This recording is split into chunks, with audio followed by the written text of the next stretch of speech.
Sherazade e as outras. Numa colcha Uma carta de despedida que não aguentava mais e que não procurasse mais. Um podcast, um coletivo a partir de literatura feminina em língua portuguesa do século XX.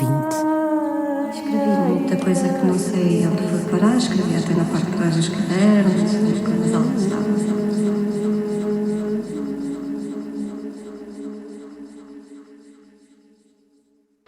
Nos textos que vamos ouvir encontramos vozes de mulheres que, apesar da profunda solidão em que por vezes se encontram, ou encontraram, resistem e resistiram intensamente. Vivem nessa ambiguidade de terem pouco espaço de ação, mas uma vontade indomável de mudar o presente e de olhar para o futuro. Não perdem esse olhar e aqui mostram-nos essas ambições, a vontade de lutar pela paz, no mundo, dentro de casa e de criar seres humanos capazes de enfrentar as agruras do mundo. Vamos ouvir textos de Aduzinda Maria Ramos Pisco, Georgina Esteves Craveiro Ferro, Gertrudes Dias, Guilhermina de Avelar, Lucrécia Maria Soão Batista, Maria Antónia Silveira Parrulas, Maria de Santa Isabel, Maria do Céu Pires, Maria Guiomar Ávila, Maria Luzia Margalho, Maria Teresa Véstia e Prazeres Garcia, nas vozes de Cátia Terrinca e Marta Reis Jardins. Esta investigação foi feita com o apoio da Sociedade de Artistas Extremocense, em Estremoz. O podcast Sherazade e as outras é um projeto um coletivo com dramaturgia de Ricardo Boleu, investigação de Raquel Pedro, tratamento de som por Ivo Reis e João P. Nunes e introdução de Rosa Azevedo. Um coletivo é uma estrutura apoiada pela Direção-Geral das Artes e pelos municípios de Porto Alegre, Elvas, Avis e Ponte de Sor. E o de educação faz um refogadinho com cebola e alho e azeite e depois põe-se um bocadinho de farinha para engrossar o molho, de farinha de trigo e os coentros, um bom molho de coentros, conforme a quantidade que se vai fazer, e depois deixa-se ali ferver, mete-se o cação dentro para cozer, coze rápido, depois tira-se o cação para fora para servir o caldo com o pão. Miga-se as sopas de pão na tigelinha, mete-se o caldo em cima e a postinha do cação. Ressuscita a tradição que vem dos nossos avós. Cantemos a São João pelas ruas de Estremoz. A voz da nossa cidade, de rua em rua, trinando, é como os braços abertos que a todos vai abraçando. É como os braços abertos que a todos vai abraçando. Vai abraçando. Estremoz vai cantando e caminhando de mãos dadas. Há balões e há cantigas, rapazes e raparigas e alcachofras queimadas. São João, menino loiro de cordeirinho no braço, abençoa o meu amor, hora a hora, passo a passo. São Pedro, porteiro do céu, deixa folgar o que é novo. Esta alegria inocente vive na alma do povo. Esta alegria inocente vive na alma do povo. Na alma do povo. Estremoz vai cantando, caminhando de mãos dadas. Há balões e há cantigas, rapazes e raparigas e alcachofras queimadas. Estremoz vai cantando e vai caminhando de mãos dadas. Há balões e há cantigas, rapazes e raparigas e alcachofras queimadas. Havia crianças recém-nascidas e que às vezes estavam porque se riam, e agora também as crianças riam, não sei porquê, e as pessoas julgavam que era a lua que estava a fazer mal às crianças, a compreenderem? E aquele cocózinho verde, diziam que era disso, né? E o que faziam? Apanhavam as crianças e falavam com a lua e diziam assim: lua, luare, está aqui o meu filho, não faças mal, é teu e meu, deixa-o acabar de criar. Era isso. E as pessoas diziam-se, pronto, tinham aquela fé, e as crianças parece que não riam, não sei porquê. E ficavam assim mais ou menos, né? mais contentes, não é? Mas qualquer criança que nascesse, entregavam à lua. À Senhora da Conceição, Nesta cama me vou deitar, entrega a minha alma. se de nada me lembrar. E eu não dei razão.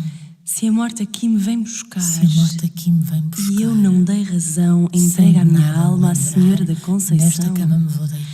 A Senhora Nesta da cama me vou Conceição deitar, entrega a sem minha nada me alma. lembrar. Se a morte aqui Eu me vem não buscar. dei razão. E eu não dei razão. Se a morte aqui entrega me vem a minha buscar, alma à Senhora da sem de nada me Conceição. lembrar, À nesta Senhora da cama me Conceição vou entrega a minha deitar. alma. E eu não dei razão. Se a Sem morte nada aqui me vem lembrar, buscar, se a morte sem aqui me nada vem lembrar. buscar. Nesta cama me vou deitar. Nesta cama me vou deitar. E sem eu nada não me dei lembrar. razão. Se a morte aqui me vem buscar, eu Entrega a não dei minha razão. alma à Entrega Senhora da a minha Conceição, alma à entrega a Senhora minha da alma. Conceição, à Senhora da Conceição. E eu não Entrega a dei minha alma. razão. E eu não dei razão. Se a morte aqui me vem buscar, sem de nada me lembrar.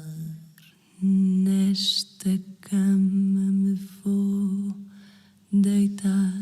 Sem de nada me lembrar. Se a morte aqui me vem buscar, e eu não dei razão. Entrega a minha alma. Entrega a minha alma à Senhora da Conceição.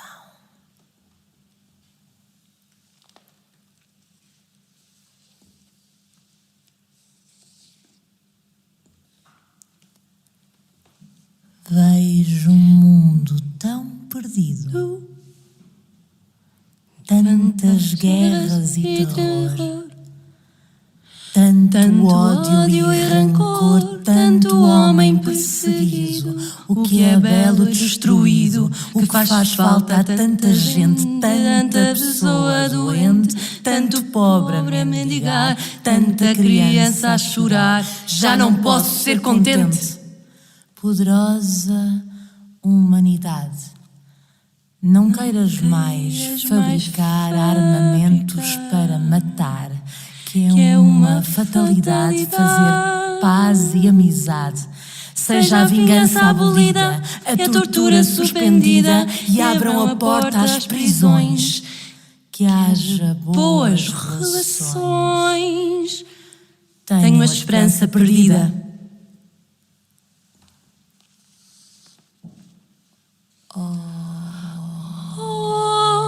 Juventude querida, vosso rumo é meu cuidado. Deitem a droga para o lado e não abusem da bebida. Tenham amor pela vida, conduzem prudentemente. Evitem tanto acidente, ponham termo à violência, nesta mesma evidência. Ando perdido entre a gente, ando perdido entre a gente, ando perdido entre a gente, ando perdido entre a gente, ando perdido entre a gente, ando ver perdida. o mundo em união E as crianças sorrir. os homens a progredir. É essa a minha ambição. Não haver violação, A calúnia ser extinguida, a crueldade banida e ter alívio toda a dor. Se não há paz e amor, nem morro, nem tenho vida.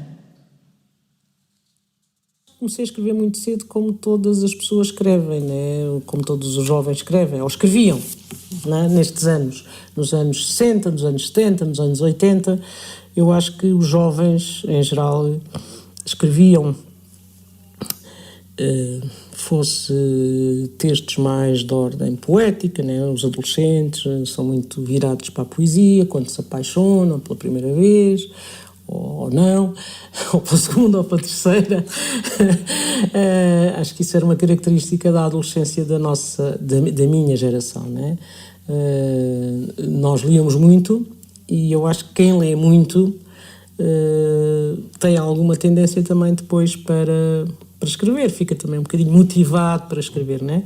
E eu comecei a escrever, na verdade, assim, nessa altura, com 15, 16 anos, ainda em Porto Alegre. Eu andei à procura, mas também não tive tempo para procurar muito, porque eu tive a primeira coisa que foi publicada e que foi conhecida foi um poema que eu escrevi, que eu já não me lembro, sinceramente não me lembro, e não encontrei lá em casa isso, para uns Jogos Florais em Porto Alegre, em que eu tive uma menção honrosa, e eu já não me lembro o que é que foi, quer dizer, já não me lembro o que é que aquilo foi atribuído, mas foi assim a primeira coisa, foi isso. Tinha eu, não sei, 15 ou 16 anos por aí. E pronto, continuei a escrever, coisas sem interesse nenhum, né?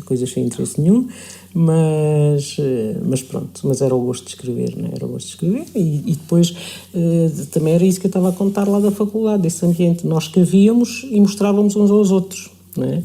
E nós, enfim, éramos jovens, mas já tínhamos algum sentido crítico e já percebíamos quem é que poderia ser um escritor e quem é que não seria, né? E havia ali pessoas, que de facto, na altura nós percebíamos que, pronto, que poderiam ser pessoas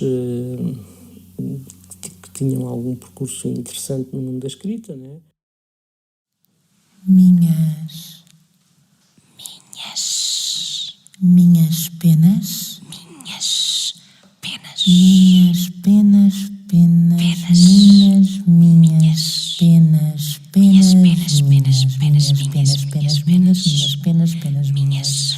diferem das avezinhas tão leves a esvoaçar. Sempre de penas me visto, e das olhar não resisto, e redobra o meu penar. São penas que vou juntando no meu peito, acumulando e não caem nunca mais. As penas que são macias tornam-se duras e frias, nelas sufoco meus ais. De tão triste me sentir, de penas me quero vestir para enxugar o meu pranto. Queria partir. Que ficar é outras penas juntar, e estas que pesam tanto. Minhas penas são tão fortes que, arrancadas, deixam cortes que ferem o meu coração. Sentindo o tempo passar, vou minhas penas levar para dentro do meu caixão.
Secreta piscina. Secreta piscina em que nadamos. Será? Um dia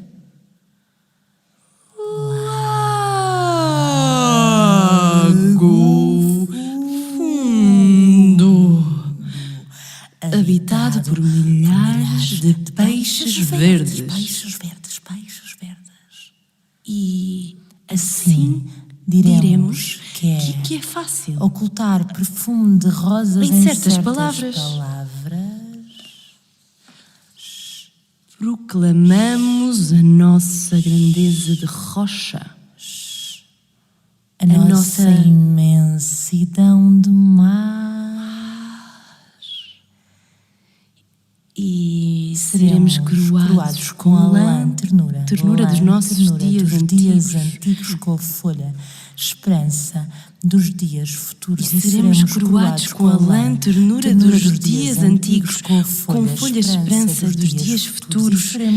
E seremos coroados dos dias antigos, com folha, esperança dos dias futuros. E seremos a nossa imensidão de mar.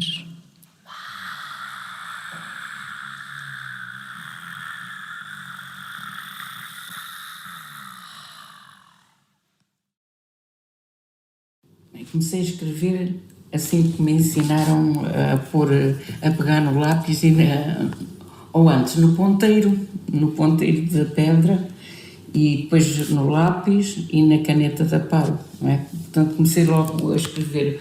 A primeira coisa que escrevi foi uma carta para a minha mãe, porque eu estava com a minha avó e então escrevi uma carta para a minha mãe me vir buscar. E fui metê-la no correio com um selo que tirei de uma carta antiga e fui para lá no correio. Pronto, no dia seguinte, em vez de ir para a casa da minha mãe, veio novamente para a casa da minha tia. Essa carta ficou sempre guardada e eu, volta e meia, ia ver, cheia de erros e pronto, nem se percebia o que é que eu queria dizer, mas foi o meu primeiro escrito. Foi um encanto ver toda a criançada como pequenos botânicos à descoberta de cada planta. Planta que no seu dia-a-dia pisavam indiferentes, mas que passaram a respeitar. Queriam saber o nome de todas elas, para que serviam, se eram comestíveis, iam perguntar à professora, ao avô, ao pai. Dava gosto vê-los, de plantinha na mão, a observar a raiz, a folhagem, a flor. E quanto mais desconhecida fosse, maior era a ternura e o cuidado em transplantá-la. Não fosse ela perder alguma das características e tornar-se uma ilustre desconhecida para sempre. Foi um trabalho muito lindo. Mas o tempo prega-nos muitas partidas. E o programa vastíssimo não nos permitiu ir muito longe. Ficou ainda muita coisa por fazer. Mas em cada participante houve um despertar para a natureza.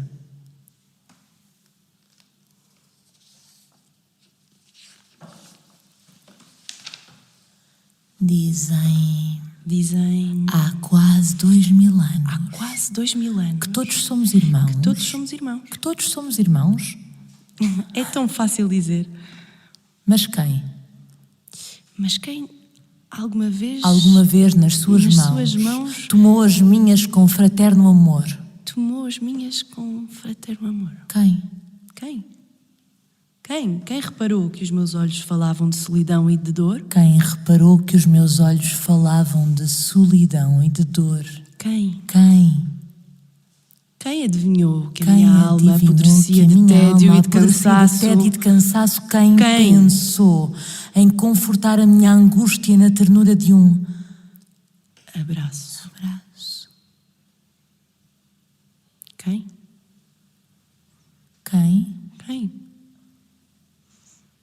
A cada um de vós, a quem nunca me foi dado chamar irmão, de vós, eu acuso. A quem nunca. Mas dou o meu perdão. Eu comprava o jornal todos os dias, levava elas à hora do almoço, faziam tricô e coisa, e eu lia o jornal para o pessoal todo ouvir. Pronto, eu sempre fui muito das leituras, sempre fui muito dos livros. Eu cheguei a apanhar tareias por causa dos livros, porque havia as bibliotecas da Gulbenkian, que iam às aldeias levar livros. Em casa dos pobres não havia livros e os meus pais eram analfabetos, menos ainda.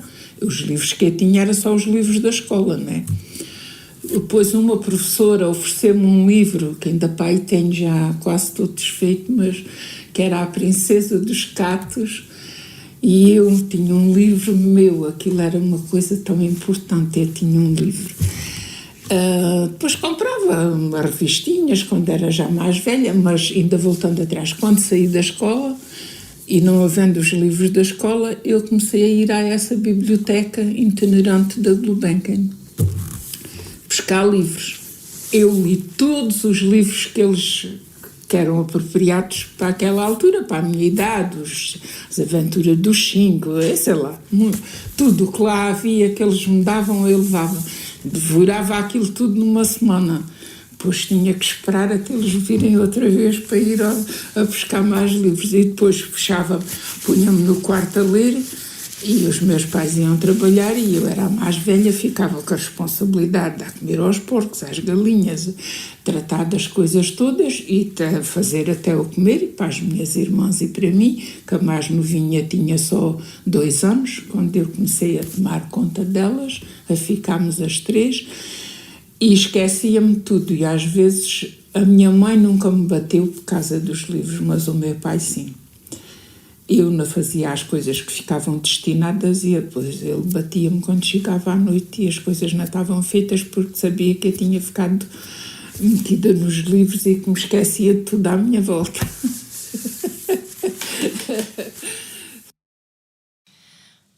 O 25 de Abril trouxe uma vida nova a milhares de mulheres portuguesas. Muitas reivindicações pelas quais lutámos durante anos e anos foram finalmente conquistadas. As transformações deram-se a um nível dos direitos conquistados, mas também na forma de estar na vida, na sociedade e na família. E se recuarmos 12 anos, se me permitem recordar a minha própria família de operários agrícolas, eu lembro-me que a maior parte do ano não tínhamos trabalho, pois em casa havia 4 mulheres. Só o meu pai trabalhava. Tínhamos muitas dificuldades económicas. O meu pai era o chefe. Ele guardava na sua carteira o pouco dinheiro que existia em casa. Muitas vezes espancava a minha mãe. As nossas relações familiares, especialmente quando só ele trabalhava, eram muito tristes. Quando nós tínhamos trabalho, as coisas alteravam-se um pouco. E cedo comecei a perceber que muitas das brigas dos meus pais, a causa era mesmo a falta de dinheiro.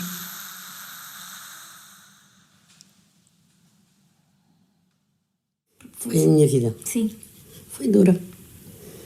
Porque nós éramos gaiatas, eu tinha para aí meus 12 anos, já trabalhava no campo. E o nosso ordenado era 6 merréis naquele tempo, do nascer ao pôr. Aí, só quando o sol estava mesmo não se ver, é que nós saímos. Quando estava antes de nascer, já estávamos no campo. E era uma vida dura, uma pessoa de criar, às vezes, uns sapatos. Não tínhamos, só tínhamos um sapato, guardávamos para os fins de semana, para o domingo, é isso. Andávamos descalças no campo. A neve, partíamos o gelo com os pés. Molhadas até aqui, à monda no trigo. Sabe o que é isso? Searas no campo. Molhadas até aqui, que não havia plásticos de antes. Todas molhadas, mal vestidas, mal calçadas, mal comidas. Era isso tudo.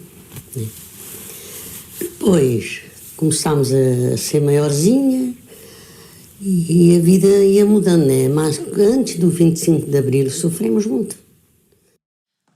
Aqueles com menos posses iam rabiscar nos olivais, apanhar alguma azeitoninha que ficava, naquela altura não era como agora.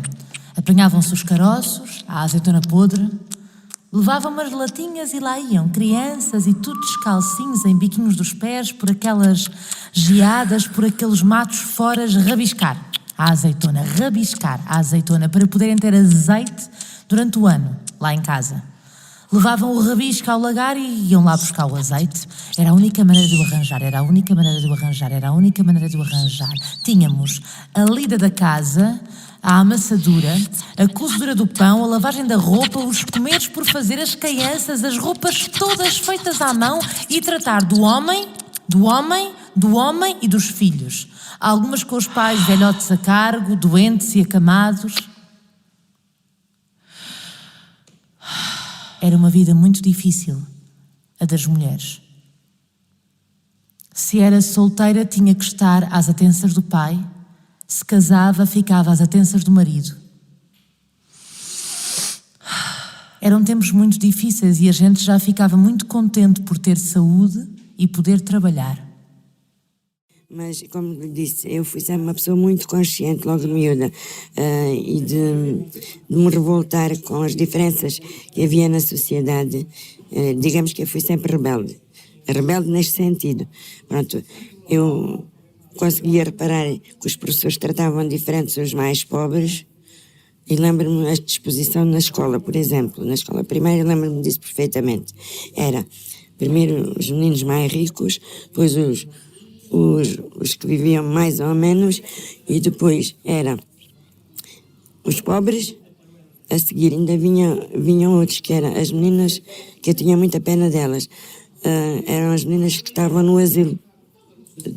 Pronto, que os pais puseram-nas lá, ou que não tinham um pai, ou que não tinham uma mãe, pronto, estavam no asilo. Elas, quando chegavam à escola, elas já tinham lavado os corredores, já tinham feito a limpeza toda. E vinham sempre, havia uma que era a Salomé, que também já morreu, ela tinha feridas, vinha sempre com as mãos feridas, andava a mexer água fria, tinha muita pena delas. E depois ainda acontecia, nessa altura, os ciganos raramente iam à escola, muito raro, mas também esses ainda ficavam atrás.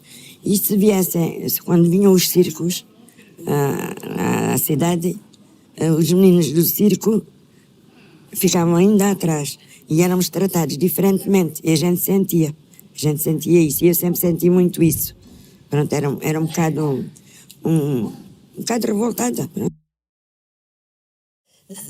À noite, aquelas grandes festas do povo nosso, muitas fogueiras de noite, e tudo dançava e tudo brincava em volta, né? E outras coisas, andávamos de terra em terra, cantavam, dançavam, de terra em terra, a pé, os pés cheios de pó, e o calor é horrível, né? Mas andávamos com alegria, né? Era um povo muito, muito unido. O nosso povo era muito unido. Havia um problema qualquer, estava tudo logo. Sou ceguinho, que tristeza, não posso ter alegria. Não sei se é noite, de noite, se é de dia. Para mim não há clareza, tenho a liberdade presa, resta-me ser consciente. Eu sei que caminho em frente, guiado por qualquer mão, ultrapassei a paixão, já não posso ser contente. Amo as flores sem as ver. Creio em Deus, de mim para mim. Abraço vezes sem fim a cruz do seu padecer, ante as trevas do meu ser. Venero a minha guarida, o Pai, a Mãe querida, por merecer que sou alguém, que sou alguém de melhor que a vida tem. Tenho a esperança perdida.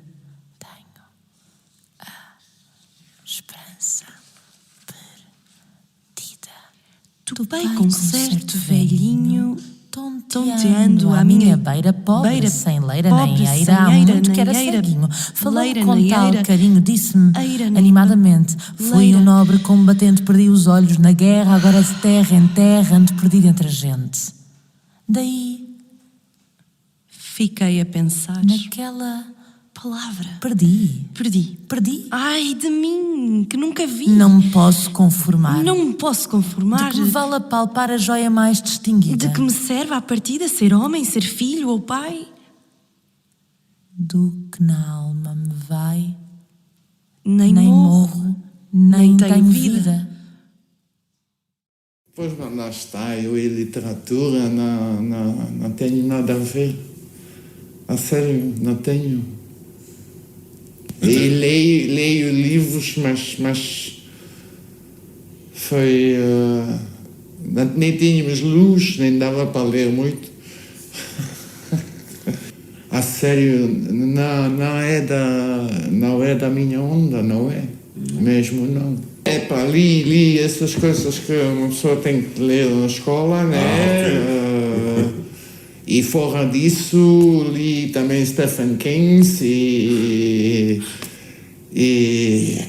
sério, mas nada assim profundo eu não, e poesia também não. Comecei a escrever quando cheguei em Portugal essas agendas. Isso é a minha literatura. Essa é o número 31. É todos os dias. Fechou-se no poente a porta de outro dia. A noite, fechou-se no poente a porta de outro dia. A noite abrindo os braços dá-se à vivência de cada um de nós. Inspirações, silêncios desejados, descansos fatigados, agonias. A noite é toda um palco. E nele se recriam medos, fantasmas, perfis dantescos, num ritual de dor e desalento. Medos, fantasmas. A noite. Porque serás ó noite,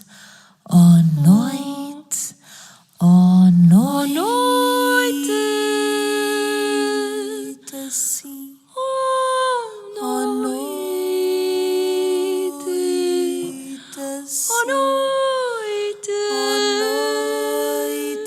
Assim. Porque serás à noite assim tratada. Quando os fantasmas vêm com a madrugada nos medos de outro dia. Num outro recomeço. Quando os fantasmas vêm na madrugada com os medos de um outro dia. Num outro recomeço. Os medos. À noite.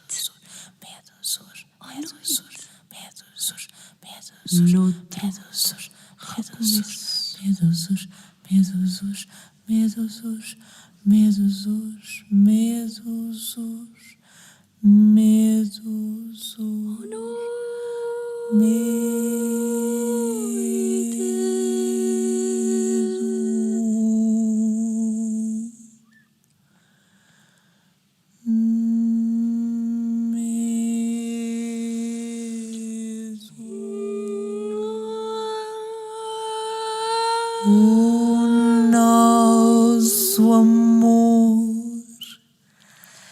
terminaste sem motivo e sem razão, sem dar explicação. Foste-te e me abandonaste. Não sei como tu pensaste. Eu pensei bem, conhecer-te pensei não aborrecer-te. Foi falso o teu juramento, mas ainda neste momento quero e não posso esquecer-te. Sabes que foste o culpado. Tu deves reconhecer que ainda te vens a arrepender. Eu já me tinha lembrado contigo. Tenho sonhado, o meu sofrimento degenero. Tu é que foste severo. Mas foste o que tu quiseste. Por aquilo que me fizeste devo odiar-te, mas não quero. Deste um passo muito fundo. Por outra moça, seria? Que te queria como eu queria. Não há muito neste mundo.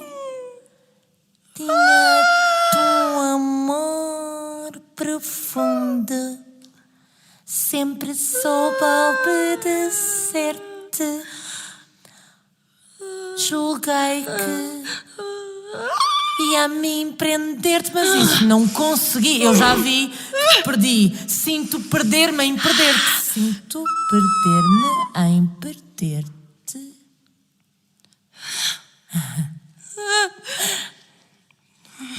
Desejo toda a felicidade deste mundo para ti. Que sejas sempre feliz e não te arrependas mais tarde. Não viste a realidade nesse teu mundo tão mero. Não soubeste ser sincero, mas não me vou rebaixar.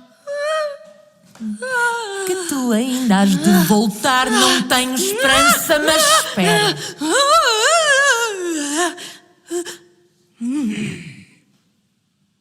Foi o Estremoso, eu e a Caneta de Deus. Foi o que mais gostei de fazer. Porque sentia aquela... Sou católica. Então sentia aquela emoção de fazer uma coisa sobre falar de Deus. E fiz esse livro por isso. Eu estava na igreja, trabalhei na igreja, assim, a receber os clientes e levá-los à capela da Rainha Santa. E então, foi mesmo lá que eu comecei a escrever. Mas chego lá um dia para começar a escrever, tinha a caneta e não me vinha nada a ideia, nada. Digo assim, mas que burro estás tu hoje? Não se vê nada a ideia. Então, tinha no altar o Jesus sacramentado. Eu olhei para ele e disse assim, o que é que tu estás aí a fazer? Que não me mandas para cá nada. Assim mesmo. Nem aquilo mandou. Peguei na caneta e escrevi logo sobre Deus, não é? E depois vi que aquilo estava bom. Vou fazer um livro. O Estremoso, eu e a Caneta de Deus. Porque se não fosse Deus, eu não tinha feito o livro. Nas asas partidas. Palavras na areia de pernas caídas. Lembranças de mim, além de outras vidas. Motivos dispersos nas algas castanhas e verdes, ardentes, de gotas de sangue num arrasto de morte. Rimando os meus versos em estrelas cadentes, em almas estranhas.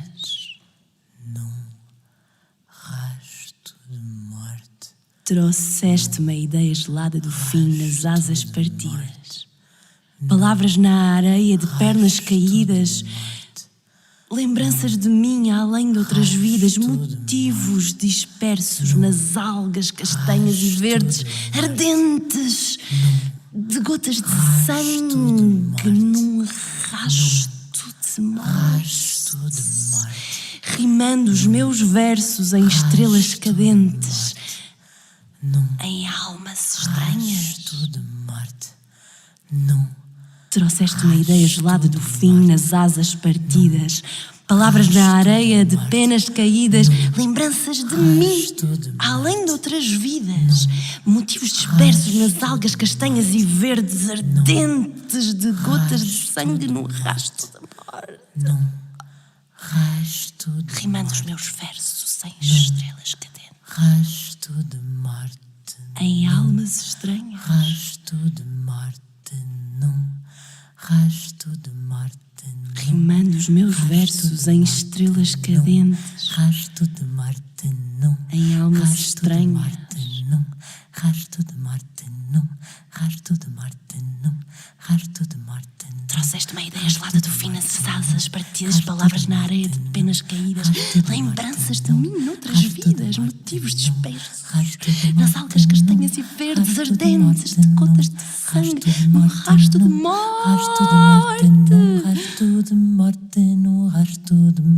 rimando os meus versos em estrelas cadentes,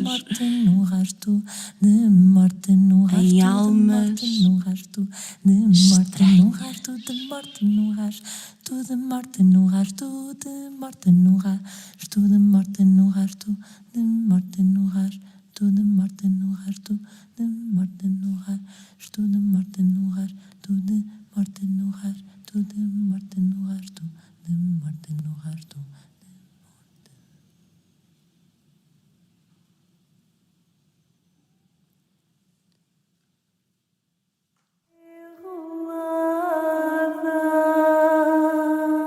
Sherazade e as outras. Numa colcha Uma carta de despedida que não aguentava mais e que não procurasse mais.